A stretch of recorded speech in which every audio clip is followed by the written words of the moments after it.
Well, welcome in, everybody, for a very spooky edition, a Halloween special of Morning Drive YouTube edition. Now, we've gone to town on the Halloween theme. JT, if you can just appreciate the similarity. I mean, we can. He's known for his fashion. He's known for his, his open. I mean, I like this. Well, thank you. I'm a two-time World Long Drive champion, Tim Burke, 2013 and 2015. Going for 3 this year. There it is.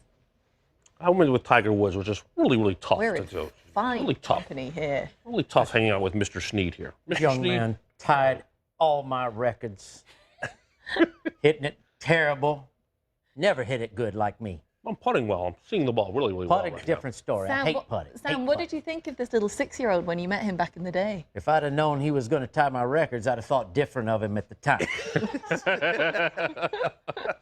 Buddies and enemies. All right, let's pass it over to LT. Happy Halloween, everyone. Glad to have you with us on YouTube. Let's get to business and take a look at the leaderboard after round 1 of the WGC-HSBC Champions. Hao Tong Lee came out firing in solo first thanks to his 8 under 64. Victor Perez trails by a single stroke in solo second, while Xander Schauffele, he is in a 4-way tie at 4th at 6 under par. So Schauffele made his season debut at last week's Zozo Championship, and before teeing it up, the 4-time winner on the PGA Tour had this to say about his play. Quote, "If I just would be in contention more, that would be awesome. I don't even think I've held a 54-hole lead. So the way I look at it and the way my team looks at it, I haven't really done a whole lot.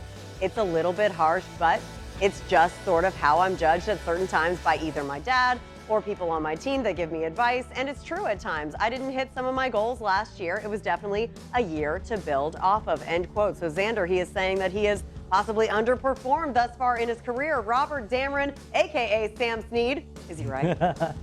I don't think he's right per se, but I'm not in his camp and I don't live in his head. So I don't know how, to motivate a Xander Schauffele the way they do. Obviously, this guy's a tough competitor. And he has a lot of confidence in himself, and he holds himself in a high regard. He expects high things of himself. So some people, the formula to motivate them is different than that, but I think they're doing the right thing. No, I don't think he's underperformed. I think he's on a fantastic trajectory from very good things to great things. But it is a trajectory behind his fellow members of the class high school of 2011. You have Justin Thomas, who's won a major, who's won a FedEx Cup. You have Jordan Spieth, who's won 3 majors at a FedEx Cup. So I imagine that Xander, in some sense, is measuring himself against his peers, as successful as he's been with 4 wins already.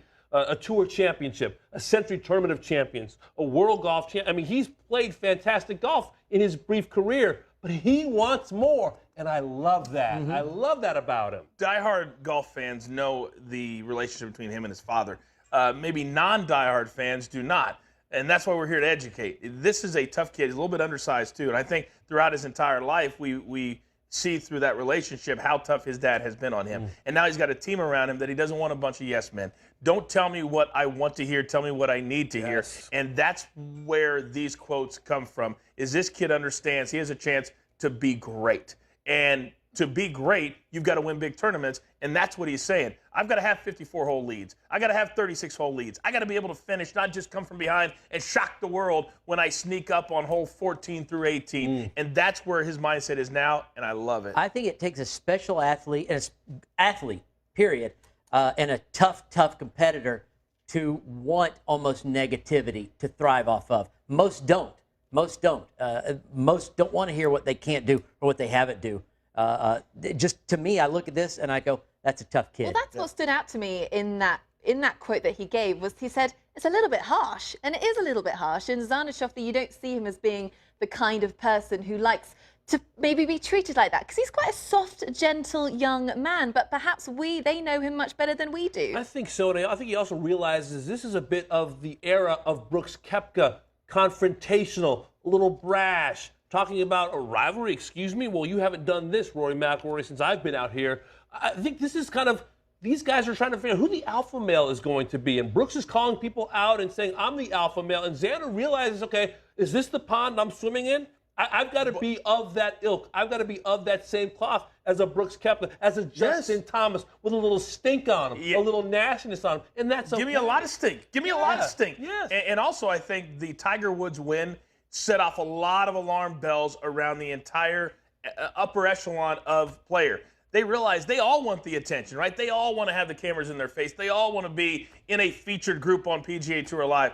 When Tiger Woods wins, they realize, wait a second, to get any press whatsoever, I've got to do something special on those weeks too. And I think that win did so much for so many, and specifically Xander.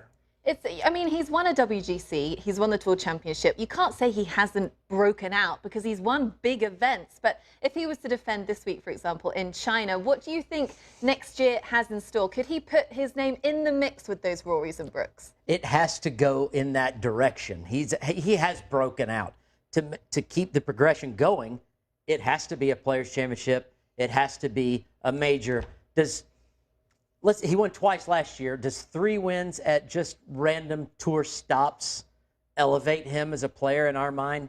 Probably not. We want to see him in a big-time tournament, a world golf event maybe, but either the Players or the majors, against another really good player head-to-head. He shared the lead against going into the final round at Carnoustie. He was Tiger. a 54-hole co-leader. And listen, Finished he's second. hurt. Well, He guess did. what? And he finished second at the Masters. We forget that, though. It's you don't, because you know everything. But the average fan at home, and that's what Xander's trying to get to, right? They don't remember he was tied for the lead, right? Jordan Spieth was tied for the lead at the Open Championship, but what do we say? He hasn't won since 2.5 years ago. You got to finish the deal to have your name on top, to be on the tip of And the when tongue. the lights are brightest, and it kind of hurt him also. His WGC victory was overnight in the fall. It's in October. And that doesn't lessen his win, but it doesn't mean that the folks at home maybe remember it as well as they would a tournament in the spring or summer, perhaps. This is the least, I think, visible of the World Golf Championships. Yeah, for sure. And it sounds like there is tough love in the Schauffele camp, and it might